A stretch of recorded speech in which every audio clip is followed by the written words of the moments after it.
네, 뉴스를 배달해 드립니다. YTN 뉴스라이더. 자, 이번에는 생생한 정치권 이슈를 전해드리겠습니다. 오늘은 김용태 국민의힘 최고위원 그리고 권지웅 민주당 전 비상대책위원 두 분 모셨습니다. 네, 두 분 안녕하십니까? 안녕하십니까? 네.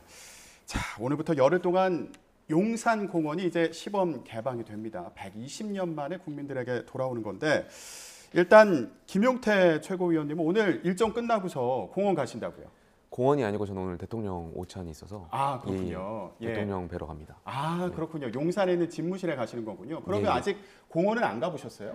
저는 아직 용산 공원을 가보지는 못했습니다. 근데 뭐 이번에 120년 만에 개방되는 공원이고 이제 외국군 기지로 쓰였던 곳이잖아요. 네. 이런 곳이 또 뉴욕 센트럴파크에 버금가는 땅이고 이 금단의 땅이었던 것을 국민께 돌려드렸다는 점에서 굉장히 뭐랄까요, 오늘 좀 깊은 마음이 있습니다. 네, 그렇습니다. 자, 여러 가지 기대 목소리도 있는데 한편에서는 이거 오염 문제 먼저 해결해야 되는 거 아니야 이런 지적도 있거든요.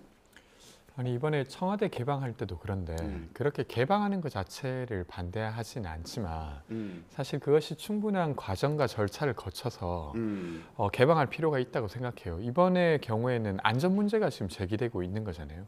그러니까 지금 제기되고 있는 문제도 풀지 못한 상태일 뿐만 아니라 제기되고 있는 것보다 더 심각한 안전 문제가 있을 수도 있습니다. 근데 그런 부분을 확인하고 하는 게 정말로 국민에게 돌려주는 일이지 않나 이런 생각이 드는데 사실 너무 생색내기에 몰두하는 듯한 느낌을 주는 것 같아요. 이번에 청와대 개방의 경우에도 막 셔틀버스를 엄청 이렇게 운영하면서 그것을 이제 홍보하고 있는데 그것 자체가 나쁘다기보다 이번의 경우에는 안전 문제가 걸려 있기 때문에 좀 신중하게 할 필요가 있다고 생각합니다. 네, 좀 급한 거 아니냐 이런 얘기거든요. 국민의 생명과 건강을 지키는 것이 저희 국민의힘의 본질인데 저희가 뭐 일각에서 말씀하시는 것처럼 쇼하려고 공원을 개방했다라는 것이 뭐 저희가 문재인 정권도 아니고 글쎄요, 저는 동의하기 어렵고요. 제가 환경공학과를 전공하고 제가 토양기사 자격증이 있습니다. 제 전공자인데 사실 이 부분에 있어서 저는 환경부의 입장을 좀 명확히 밝혀야 할 필요성이 있다고 봅니다. 지금 이 주무부서가 국토교통부고 국토부에서 이제 개방을 했는데 그렇죠. 환경부가 여기에 대해서 명확한 입장을 보여주지 않고 있습니다. 그러니까 지금 뭐 환경단체가 말씀하시는 제가 지금 데이터가 없어서 데이터를 보지 않아서 말씀드리기 굉장히 어려운데 이 주한미군이 썼던 이 기지에 어느 정도로 오염이 되어 있는지 그리고 어떤 물질이 어떻게 되어 있는지 국민께 상세히 설명을 드려야 되고 토양 오염이라는 것이 그 지하수를 타고 흐르기 때문에 눈에 딱 식별되는 것이 아닙니다. 그렇기 때문에 굉장히 방대하고 어려운 문제가 있어서 환경부가 어느 지점이 오염되었는지 어느 수치가 어느 기준치를 넘었는지를 명확히 국민들께 설명해 드릴 의무가 있다고 생각합니다. 네, 앞서서 저희가 이제 환경부 자료를 간단히만 보여드렸는데 이 부분에 대해서 국회도 계속 점검을 해야 될 것 같아요. 당연히 점검을 해야죠. 국민의 건강과 생명이 직결되는 문제이기 때문에요. 민주당에서도 앞으로 계속 감독을 하셔야겠습니다. 그렇죠. 근데 앞으로 감독하는 것도 있는데 어쨌건 지금 국회의원실 통해서 받은 자료 그리고 보도된 자료를 보면 공원을 조성하기에 부적합한 그러니까 기준을 초과하는 오염 물질이 나와 있다고 지금 확인되고 있습니다.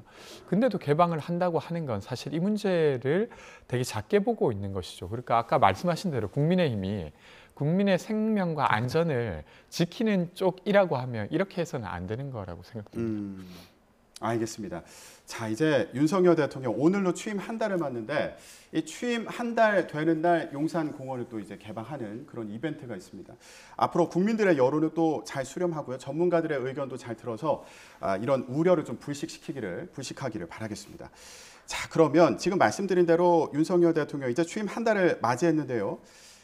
자, 첫 출근길 모습은 어땠는지 그리고 출근 이제 한 달째 되는 오늘을 앞둔 어제 무슨 얘기를 했는지 들어보고 오겠습니다. 우리 정치 과정 자체가 국민 통합의 과정입니다. 나는 통합을 어떤 가치를 지향하면서 할 것이냐 얘기한 거니까 이래야죠. 그래. 한 달 됐다, 뭐 1년 됐다에 대한 특별한 소감 같은 거 없이 살아온 사람이고 열심히 해야죠. 지금 뭐 시급한 현안들이 뭐 한두 가지가 아닙니다. 자, 첫 출근길부터 그리고 어제 얘기까지 좀 들어봤는데 좀 핵심적인 내용은 일하자 이거 같아요. 예. 대통령께서 뭐 늘 일하는 것을 강조하셨고요. 그리고 또 저희 경제 상황이라든지 안보 상황이 굉장히 어려운 상황입니다. 지금 현재 시점이. 그렇기 때문에 좀 더 지금 새 정부가 주어진 과제라든지 이런 것을 해결해 나가야 된다는 것을 좀 보여주신 것 같습니다. 그러니까 지금 저희가 보여드린 게 이제 이른바 도어 스태핑이라고 해가지고 출근길에 기자들과 질의응답하는 시간이 있는 거잖아요. 네. 이런 부분에 대한 평가는 어떠세요? 좀 소통행보다 이렇게 얘기들 하는데. 저는 처음에는 좀 그렇다고 생각이 됐어요. 그리고 대통령, 그러니까 국가의 되게 중요한 의사결정을 하는 자가 어떤 생각을 가지고 있는지 매일매일 조금씩이라도 알 수 있게 되니까. 근데 그 발언의 내용을 보면 사실 사실관계와도 맞지 않는 이야기를 막 하십니다. 예를 어떤 들면 부분이 그렇습니까? 인사 관련해서 검찰 인사가 너무 과도하지 않냐라고 지적을 하니까 과거에 민변이 도배했다 이렇게 말했어요. 근데 찾아보니까 5년 동안 8명밖에 기용하지 않았습니다. 민변 출신을. 그럼 사실 사실관계와도 전혀 다른 이야기를 마치 사실인 것 마냥 이야기를 하신 거예요. 그리고 그런 모습을 봤을 때 이것이 이제 적절한 소통인가 아니면 국민들에게 충분한 알 권리를 제공하는 방식이라고 보기는 좀 어렵지 않나. 그래서 소통의 내용에 따라 이게 정말로 적합한 소통이었을지 아닐지가 나중에 판단될 것 같다고 생각됩니다. 그러니까 저는 반대로 소통 관련해서 대통령께서 아침에 출근할 때 기자들과 질의응답을 하시는 것 자체가 저는 굉장히 좋은 것 같아요. 왜냐하면 전 정권에서는 전 정권과 계속 비교해서 죄송한데 문재인 대통령께서 도대체 어떤 생각을 가졌는지 많은 국민들이 잘 모르셨어요. 근데 지금 대통령께서 이제 취임 한 달인데 어젠가요? 출근하시면서 사면에 대한 생각도 밝히셨죠. 그리고 인사에 대한 생각, 본인의 생각을 기자들과 질의응답을 통해서 짧게나마 말씀을 주시는 것 자체가 많은 국민들이 대통령의 생각을 알 수 있게 해주셔서 저는 그런 점에서 굉장히 긍정적이라고 생각합니다. 네. 자, 일단 긍정적이라고 말씀을 해주셨는데 일부에서는 이거 너무 즉흥적이고 말에 실수가 있다. 김종인 전 비대위원장도 이런 평가를 했더라고요. 이 부분에 대해서도 지적은 할 수 있을 것 같아요. 그러니까 뭔가 이 국정 철학을 설명한다거나 이런 느낌보다도 그냥 자신의 감정에 가까운 말을 하는 것 같아요. 아까 그 민변이 도배했다 이렇게 표현하죠. 근데 사실관계 전혀 달랐고 이번에 이제 사실은 문 대통령 사저에서 시위 관련한 것들도 대통령 집무실이랑 사저를 비교하면서 여기도 하는데 거기도 할 수 있는 거 아니에요? 이렇게 말해요. 근데 공적 공간과 사적 공간은 사실은 국민들에게도 다른 공간으로 여겨집니다. 현직 대통령과 전직 대통령 역시 다른 부분이고요. 근데 마치 이것이 비슷한 것 마냥 이야기를 하시잖아요. 근데 이것이 정말로 예를 들면 행정부의 수장에게 바라는 소통의 방식인가에 있어서는 저는 의문이 있는 상태입니다. 형식적으로는 소통을 하는 것 같지만 내용을 들여다보면 또 다른 논란을 낳고 있는 거 아니냐. 그 논란이 낳고 있다는 것 자체가 저는 대통령의 생각을 여과 없이 보여주시는 것 그대로 보여주시는 것 같아서 그게 소통이라고 생각되고요. 많은 국민들께서 바라던 점이 왜 저희가 미국 대통령을 보면 백악관에서 출퇴근할 때 많은 기자들과 격의 없이 이야기하고 하는 것들을 굉장히 부러워하지 않았습니까? 전 윤석열 대통령이 이번에 출근하면서 기자들과 질의응답하는 과정이 말씀하신 대로 표현을 조금 절제하거나 할 필요가 있겠지만 그런 과정이 전반적으로는 정치가 더 나아가는 것 같아서 좋은 점이 있다고 생각합니다. 저는 되려 이제 사실은 그 짧은 소통 자체, 그러니까 소통 자체가 제가 나쁘다고 말씀드리는 게 아니에요. 근데 그 내용이 공동체가 지향해야 될 가치를 존중하는 방식으로 말이 돼야 되는데 이번에도 이명박 대통령 사면 관련해서도 한 20년 누가 다 사냐 이렇게 말해요. 근데 법에 의해서 17년 구형을 받은 거예요. 근데 그것이 마치 아무것도 아닌 양 이렇게 말한단 말이죠. 그러면 사실은 법치주의에 입각해서 사실은 행정부를 운영해야 될 사람이 그것이 마치 별것 아닌 양 말을 하니까 국민들에게도 사법부의 판단까지 받았는데도 저렇게 말해도 되나 하는 생각이 드는 거예요. 그러니까 공동체의 가치를 지키려고 하는 사람이어야 되는데 마치 그것이 별것 아닌 양 이야기하는 사람이 되니까 제가 그 내용에 있어서 좀 부적절하다고 보는 겁니다. 그럼 말씀하신 김에 이 부분 좀 짚어볼게요. 어제 이명박 전 대통령 사면 관련해서 이제 좀 추진할 것 같은 그런 뉘앙스로 얘기를 했는데 전날에는 아직 얘기할 시기가 아니다 이런 취지로 또 얘기를 해서 이거 좀 발언을 해석하는데 의견이 분분했거든요. 글쎄 저는 대통령께서 또 저희 당이 공식적인 입장을 내지는 않았지만 뭐 사석에서 이야기를 하고 했던 것을 추론해 봤을 때 이명박 대통령의 사면에 대해서는 긍정적으로 생각하시는 것 같습니다. 당에서도 요청을 하고 있는 상황인 거죠. 뭐 원내대표께서도 항상 늘 언론에서 말씀하셨고 저는 전직 대통령에 대한 사면이 필요하다고 생각됩니다. 다만 사면이 이제 1+1 뭐 편의점에서 음식 사듯이 뭐 물건 사듯이 이렇게 해서 뭐 여당 야당에 한 명 한 명씩 정치 사면하는 것은 반대고요. 물론 그 과정에서 김경수 전 지사를 관련해서 거기도 이제 필요하다면 대통령께서 판단하에 사면할 수 있겠죠. 그러니까 네. 개별 건건위에 대한 판단이 필요하다라고 생각합니다. 그러면 이건 어떨까요? 이 질문도 있었거든요. 검찰 인사 편중된 거 아니냐 이런 질문이 있었는데 아까 저희가 좀 보여드렸습니다만은 필요하면 또 해야 된다 이런 입장을 밝혔어요. 예, 네. 근데 또 이상했던 부분이 권성동 원내대표가 당분간 검찰 인사 없다 이렇게 이제 본인은 들었다고 또 설명을 했거든요. 지금 국민의힘 지도부와 그리고 대통령 사이의 발언이 좀 달라서 여러 가지 해석이 나오고 있는 상황인데 이 부분 어떻게 보셨어요? 그러니까 지도부와 대통령 사이에 뭐 일단 입장이 조금 다른 것 자체 그 부분은 크게 문제는 지금은 아니라고 생각합니다. 근데 검찰 인사를 되게 과도하게 지금 하고 있어요. 그러니까 대통령의 국정 철학에 맞는 사람들을 기용하는 건 저는 자연스럽다고 생각합니다. 근데 그것이 지금 좀 지나칠 정도 수준인데 왜냐하면 검찰 출신이 지금 금융감독원에 가고 보훈처장으로 가고 국정원의 기조실장으로 가고 있어요. 그리고 지금 원래는 예를 들면 변호사 자격을 가진 사람이 인사 검증하는 데는 보통 들어갔습니다. 예를 들면 공직기관 비서관이나 이런 경우에는. 근데 인사를 추천하는 데까지 들어간 적은 저는 없었던 것 같아요. 근데 보면 인사기획관, 인사비서관 모두 검찰 출신입니다.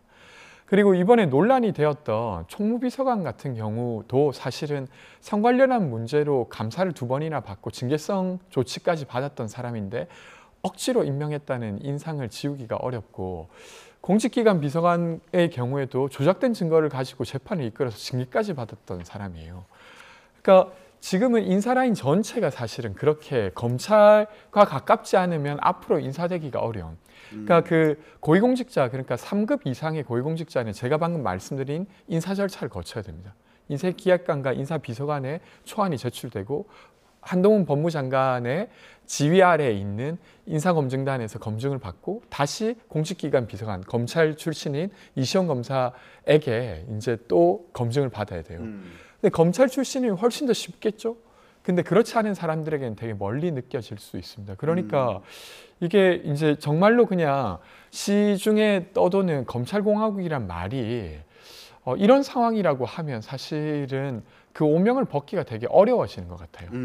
짧게 말씀드리면 말씀하신 대로 검찰의 편중 인사라는 것이 저희 국민의힘에서도 내부에서도 우려의 목소리가 있습니다. 저 역시 그렇게 생각하고요. 근데 이러한 것들을 전반적으로 대통령께 전달할 수 있느냐. 아까 다시 말씀드리면 대통령이 출근하는 과정에서 기자들과 질의응답하는 과정에서 많은 기자들이 대통령께 말씀을 하실 수 있겠죠. 이러한 지적들이 있다. 검찰의 출신들이 인사를 많이 가 있는 것에 대해서 우려의 목소리가 있다라는 것 자체가 저는 대통령과 소통할 수 있는 기회라고 생각되고요. 이러한 과정 오늘 저 오찬에서 대통령과 식사가 있지만 말씀하신 대로 저도 이제 잘 전달해가지고 새 정부가 좀 잘 국정 방향을 잘 설정할 수 있도록 말씀 잘 드리겠습니다. 말씀하실 거예요? 예, 말씀드립니다. 다음 주에 확인해 보겠습니다.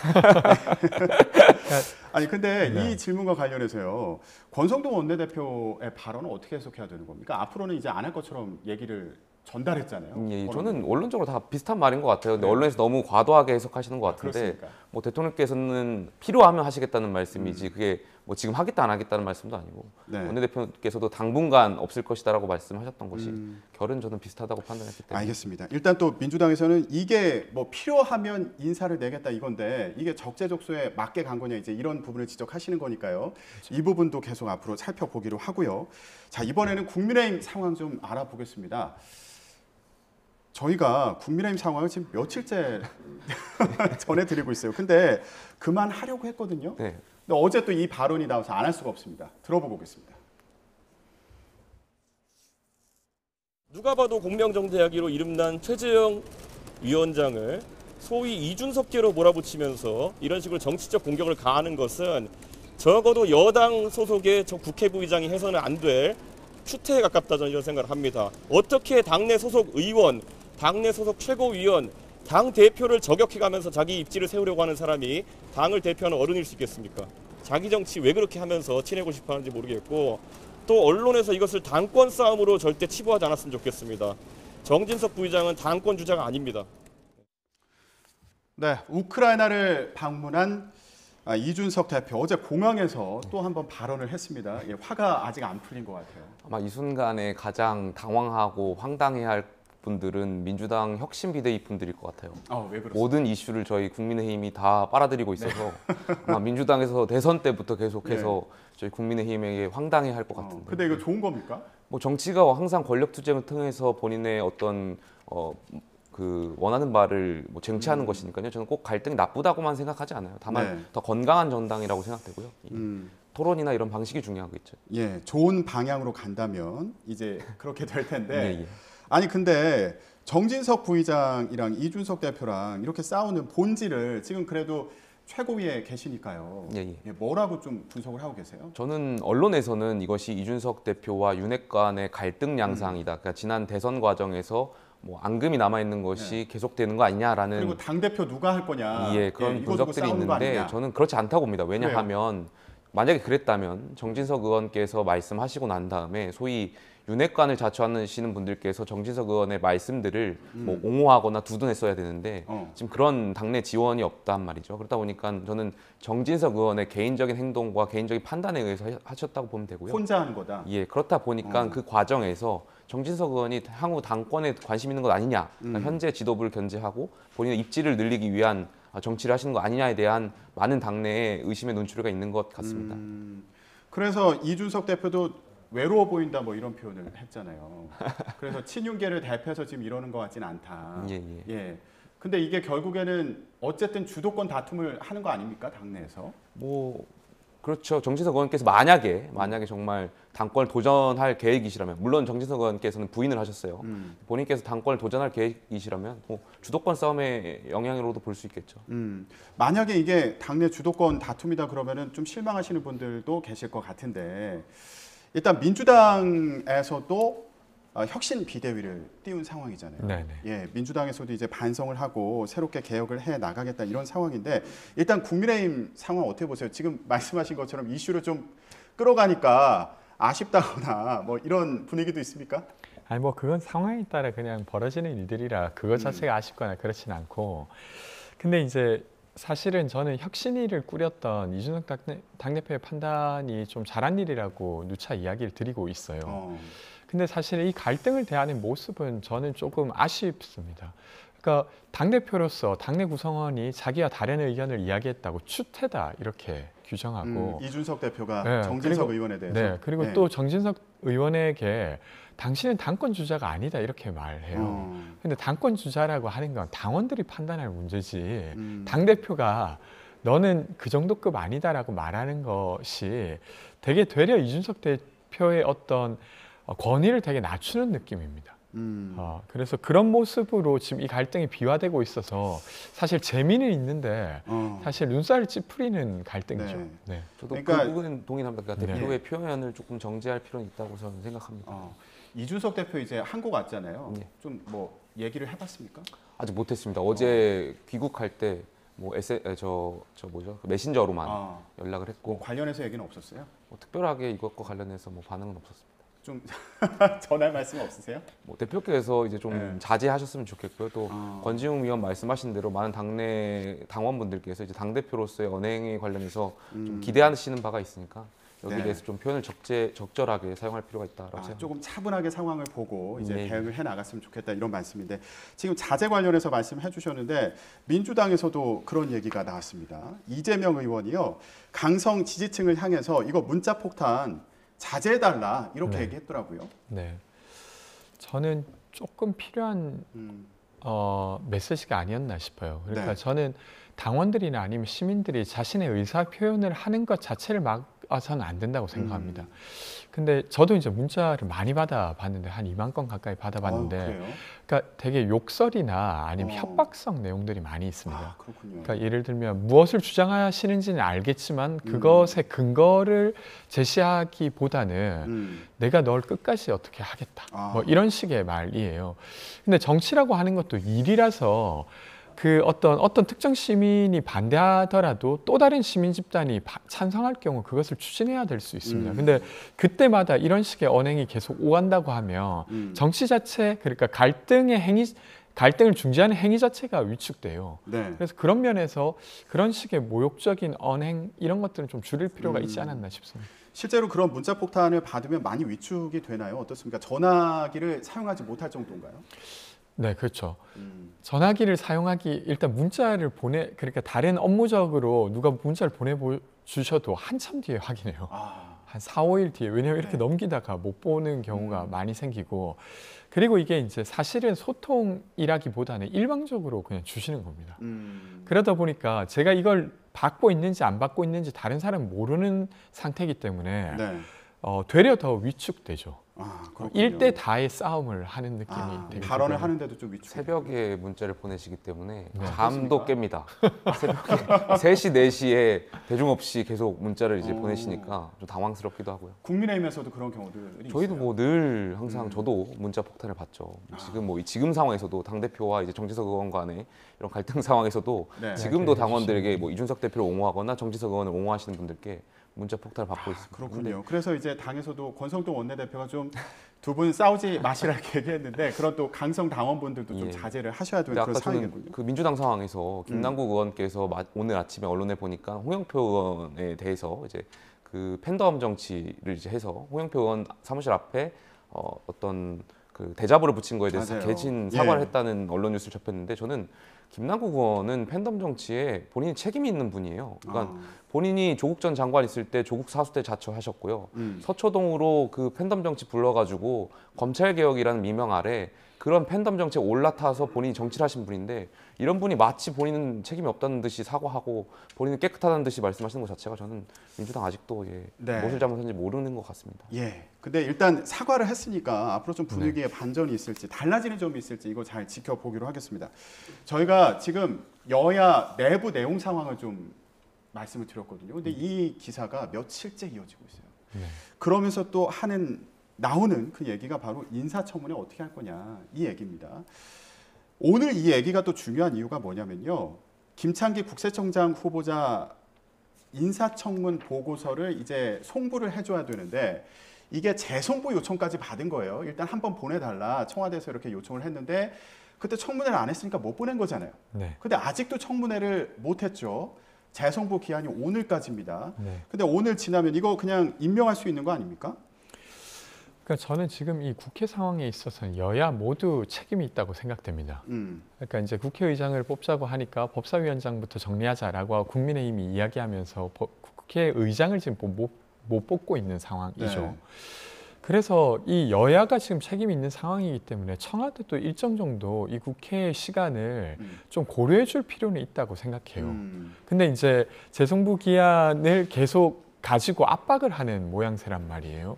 그러면 사실은 그게 정말로 급하다고 하면 청문회를 열 수 있게 국민의힘이 민주당에게 되게 협조해서 이것을 추진할 수도 있습니다. 그럼 뭘 해야 됩니까? 그러니까 국회의장을 우선 뽑는 절차를 함께 진행하는 것이죠. 법사위원장은 어떻게 해야 돼요? 그리고 이제 그 논의를 같이 해야 된다고 보는데. 동시에 진행해야 된다. 네. 근데 우선은 이제 국회의장을 뽑으면서 예를 들면 상임위원장 논의를 해야 되는 거죠. 원래 수순으로 보면 국회의장을 뽑고 그리고 17개 상임위원장을 어떻게 할 건지를 협의하는 게 저는 순서에 맞다고 생각합니다.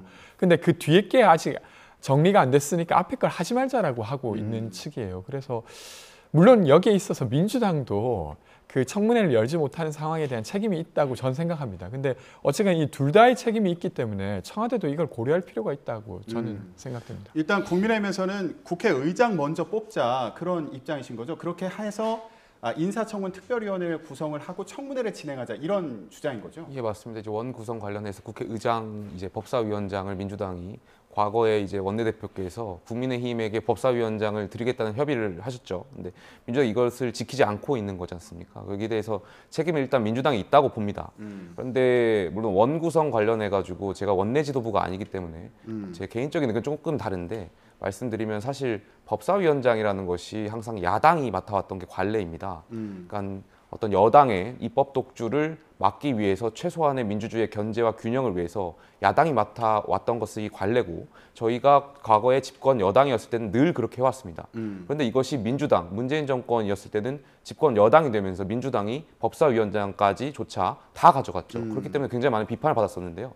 저는 저희가 뭘 협의를 했었지만 그럼에도 불구하고 저희가 책임 있는 집권 여당이라면 이제는 법사위원장은 다시 민주당에게 네. 주는 것도 하나의 방법이라고 생각됩니다. 아, 그래요? 저희가 책임 있게 통 크게 양보해야 되는 것이 저희에게 의무이고 또 저희 국민의힘이 과거에 민주당이 잘못했다고 해서 그것을 또 반복해서 같이 잘못해 나갈 필요도 없다고 생각되고요. 그러면 정치가 발전이 없다고 생각합니다. 그래서 네. 저희 윤석열 정부가 시작했고 모든 과거의 비정상을 정상화로 돌리겠다고 말씀하셨으니까 이참에 다시 국회의 관례를 지켜나가는 것도 저는 네. 하나의 방법이다라고 개인적인 생각이 있습니다. 진전이 있었으면 좋겠네요. 근데 앞서 제가 말씀을 잘못 드려가지고 국민의힘에서는 법사위원장 법사위원장이. 먼저 뽑자는 주장인 거고요. 예, 예.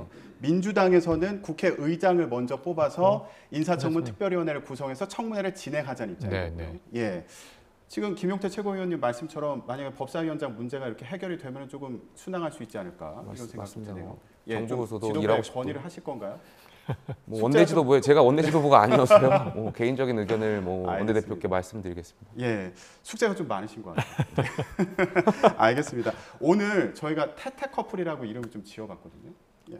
아, 죄송합니다. 오늘은 태태 커플이 아닌데, 예, 죄송해요. 아, 네네. 예, 제가 그 말씀을 잘못 드렸습니다. 네.